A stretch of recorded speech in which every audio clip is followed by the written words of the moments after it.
It's no secret that the Big Green was host to a ton of games based on some aspect of military themes, from the early World Wars to more modern affairs, both based in realism and those with a dash of fiction.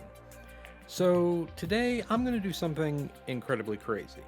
I went through the main list of games I have left to talk about here on Viridian Flashback, picked out those games, and I'm going to go through all of them in a series of videos. Now, these aren't going to be any specific order, except in the case of sequels, and these might range to a few words being said about them to a slightly more in-depth discussion. Really, it's all depending on the game, so let's not waste any more time and get right to it. First up is America's Army: Rise of a Soldier.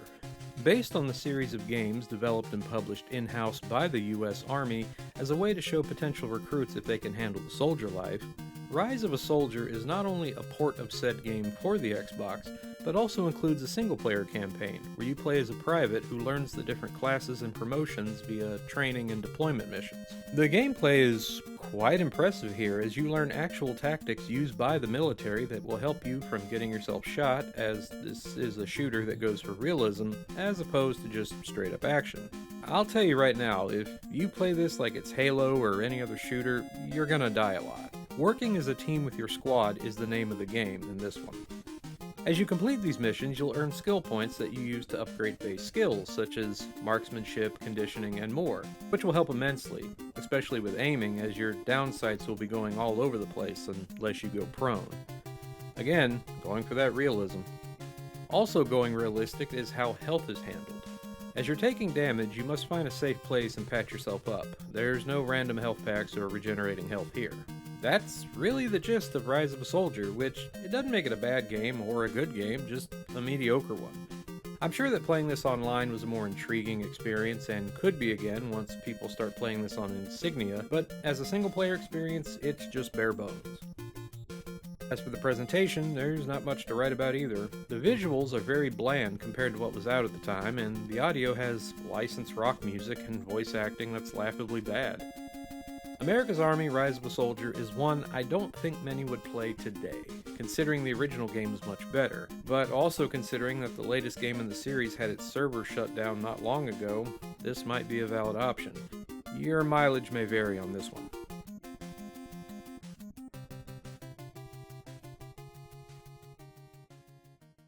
When EA and DICE's Battlefield 1942 was released in 2002, it became a huge FPS hit, thanks in part to its fun multiplayer battles taking place in large open maps with squad-based objective modes. Of course, console players wondered when they would get their hands on this action, and while there was an Xbox version of 1942 planned, it never came to be. It wasn't until 3 years later when Battlefield 2 Modern Combat would arrive for the Big Green. Kind of a side story of the PC's Battlefield 2, Modern Combat brings the same action from the PC with a single-player campaign, comprised of missions that take place during a series of skirmishes between NATO and China in Kazakhstan. There's not much narrative to the campaign, as it feels more like, well, the usual tutorial campaign that the majority of online-based shooters go for, though this one's not too bad. You get a feel for all the mechanics of the game, from the different classes and their loadouts to how vehicles operate and completing mission objectives, so if anything else, it gets that part right. Plus, being able to swap between your squad on the fly is a welcome addition for a single player experience. And although the controls are easy to pick up, driving the vehicles can be a bit spotty.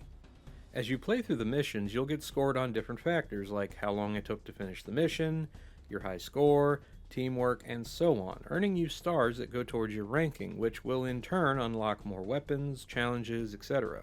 As for the multiplayer, you have two modes: Conquest, where you and your squad capture control points over the map and eliminate your opponent's forces, and self-explanatory Capture the Flag. While I don't have any footage of this in multiplayer, I did play a lot of it when it came out, and I can tell you that if you enjoy the multiplayer of Battlefield, you'll be right at home here. Again, I highly expect this one to be somewhat of a big hit on Insignia. As for presentation, I don't have much to say really. For 2005, everything looks pretty decent, even if it's a little funny that vehicles just poof into air when they explode as opposed to the burnt car just appearing. And with audio, there's a decent soundtrack here that helps move the pace along, and the voice acting's fine. Again, an overall solid package. Battlefield has always been one of my favorite shooters to play, and Modern Combat ranked up there right on the list. For the first console release of the series, it does a fine job upholding the fun that Battlefield can provide. If you can find a way to play this one online, I highly recommend giving it a try, regardless of which version you play.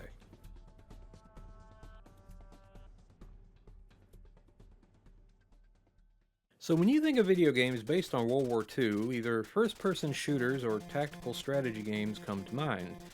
But what if I told you that there's a World War II game that's an RPG? Combat Elite World War II Paratroopers is, of all things, an action RPG in the vein of Baldur's Gate Dark Alliance. So much so that it uses the same engine that made the Dark Alliance series and a few other ARPGs. There's not much of a story to this one. Basically, your chosen character out of 3 playable is part of a paratrooper squad that gets lost from the team and meets up with another squad. From there, it's mission after mission, taking out the German army. It's not anything as epic as a Medal of Honor or Call of Duty, but truthfully, it doesn't need to be. Like I stated a moment ago, Paratroopers is an action RPG. Well, okay, sort of. It has the bones of one. It's top-down. You and a second player go through each level and kill enemies, collecting health pickups and weapons, and you gain points to level up your stats. However, this one leans more on the action than it does the RPG. There's medkits to collect that refill your health, and the weapons are all guns from World War II, like rifles, handguns, SMGs, heavy MGs, grenades, and so on. And when you complete a level, you earn skill points to spend on adding buffs to your handling of each type of gun, or having medkits heal more points, things like that. The thing is, unlike something like Baldur's Gate Dark Alliance, the weapons, or guns in this case, don't really feel all that different, as each one auto-fires when you hold down the trigger. Oh yeah, that's another thing that's interesting. To aim at an enemy, you gently hold the R trigger halfway down until a crosshair appears on your enemy, then hold it completely down to fire. Other than that, there's no hub world to visit, no extra side quests to help you gain experience or better weapons. You just go through each stage, killing enemy troops and moving on. In fact, most stages can be completed in a few minutes. Plus, you don't have to worry about dying, as health kits and ammo are always scattered about to collect. I ended up having a full arsenal of guns and 60 medkits, so all I did was run through shooting every enemy and keeping healed. That's not very fun after a while, which is kind of disappointing. Quickly mentioning the audio and visuals, the music's pretty decent, though nothing too memorable, and the voice acting, well, some of the actors tried, we'll put it that way. They what? Well, sir, they seem to be stopping for tea. Tea? Yes, sir. Tea, sir. You mean to tell me that we've just taken the last bridge between here and Arnhem and they're not moving out? Well, sir, they say they need time to reorganize before moving again. The attack and diversion has them all disorganized. Fuel trucks and supplies need to be brought up. 11 miles. Sir? Nothing. Get me a squad of men. If 30 Corps won't advance, the airborne still can. Visually, using the Snowblind engine, the game does look pretty good, complete with those nice water effects, and, the stages themselves are very reminiscent of war-torn Europe during World War II. Same goes for the character models. They're nothing spectacular, but they're not horrendous. Of course, it might be a little tough to see some of this, as the camera is not the most responsive. You also can't zoom in and out, so that's fun. This one's tough for me to give a final word on. On one hand, the idea of a World War II action RPG is a great idea, and in the beginning, I was enjoying Paratroopers. However, as time went on, I realized that this is just a shell of that idea, and instead what you have is a bland shooter wearing an action RPG skin, making it tough to recommend. I hope that someday, if it hasn't yet happened and I'm not aware of it, someone takes this idea and refines it into something fun to play. For now, just stick to the first-person shooters and strategy games of World War II.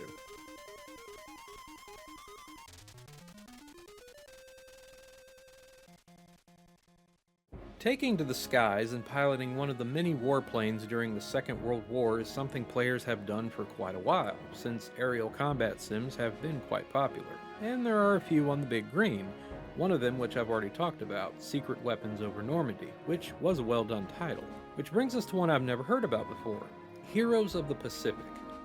Taking place during the Pacific Campaign of World War II, you play as William Crowe, an American pilot who was stationed, along with his brother Charlie, at Pearl Harbor on that infamous day when the Japanese attacked. When Will learns that Charlie was killed while he was defending the base, Will swears revenge, and you play through his tour during some of the most important missions of the war, like the Battle of Midway, Coral Sea, Guadalcanal, and Iwo Jima.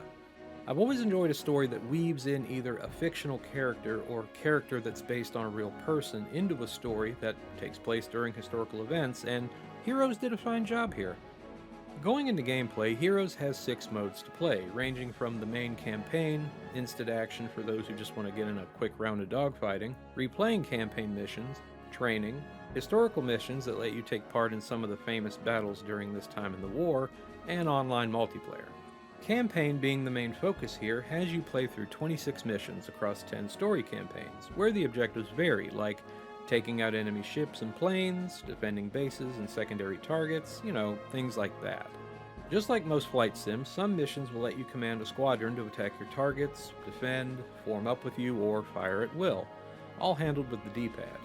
Speaking of that, controls in general are actually quite responsive with 2 types to choose from. You could either stick to the professional method, where the left and right stick controls turning, throttle, and pitch separately, or arcade mode, which has moving your plane all handled with the left stick and the right handling your speed. It's nice to have that option to stick with a more simplistic control scheme that's more like Rogue Squadron or other flight games like it.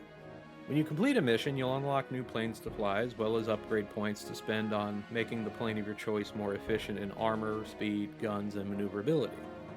I have to admit, I didn't think I'd enjoy this one as much as Secret Weapons, but I really had a good time with it. It's not only simple with how it plays and controls, but the story was a great follow as well, which does help when it comes to games based on a significant event like World War II.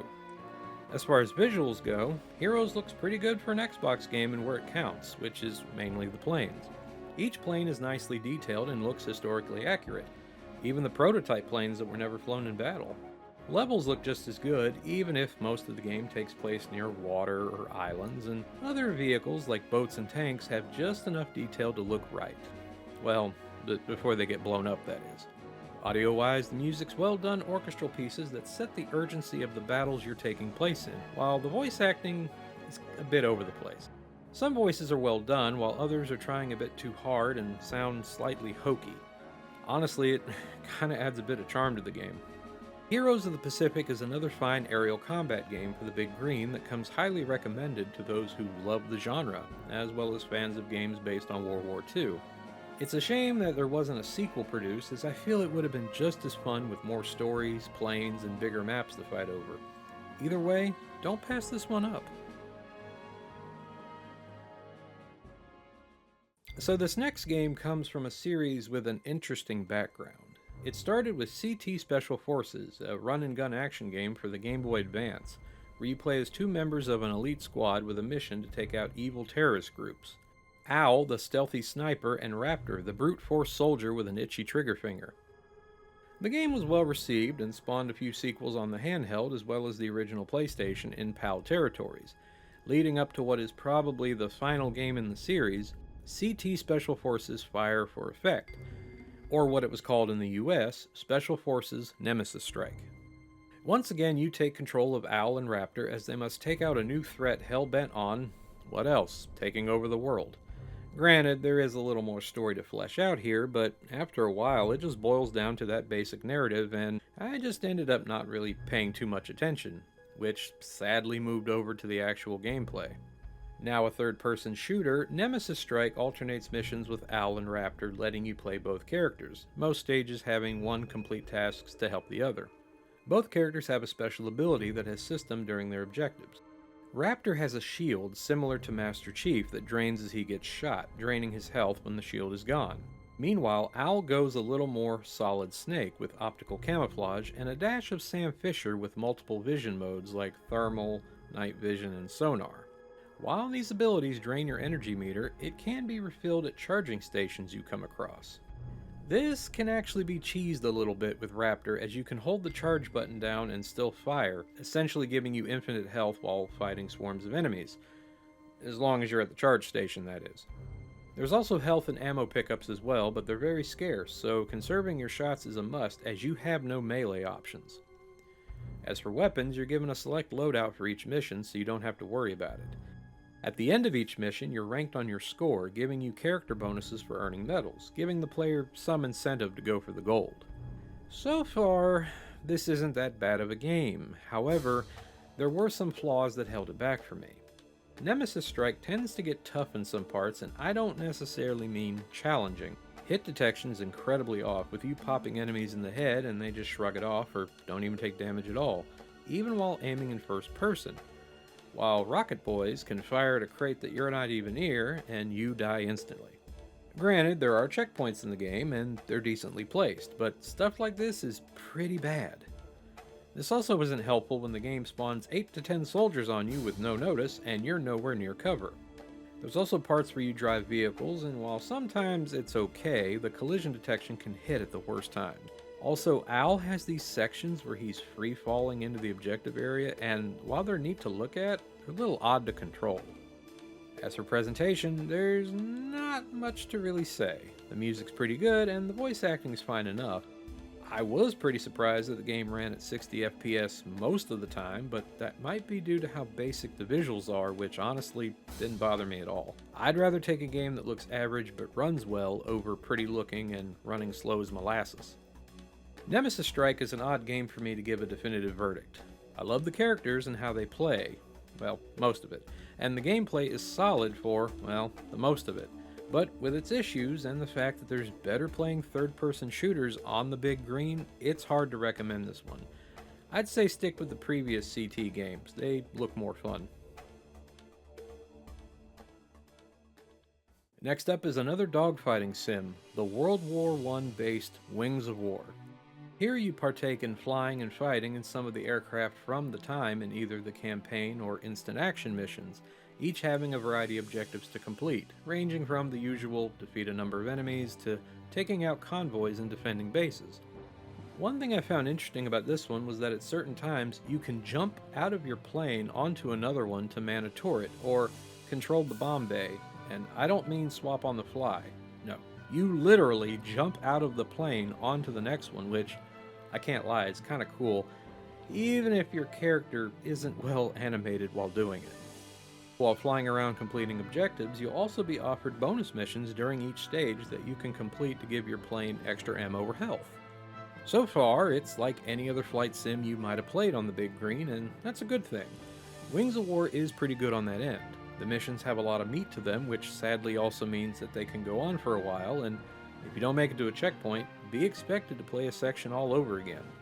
Also, I felt that the controls were a bit stiff compared to other flight games I've played, like the aforementioned Secret Weapons over Normandy and the previously talked about Heroes of the Pacific. It's not completely unplayable, just not as smooth. I will say that if you're looking for a great looking flight game, you'll probably be disappointed with Wings of War. The whole game, levels and vehicles, look like an up-res Nintendo 64 game, which, considering this came out 3 years into the Xbox's life, is a little concerning. Meanwhile, the audio is actually not that bad. The voice acting and music are on par with the era, and the sound effects, like gunfire and explosions, do have a nice punch to them. Wings of War isn't the best flight game I've played on the big green, but it's not terrible. If you can get past the few issues it has and aren't caring about how it looks, you'll have a pretty decent time. I mean, hell, it's just nice to have a game that's based on the First World War for a change.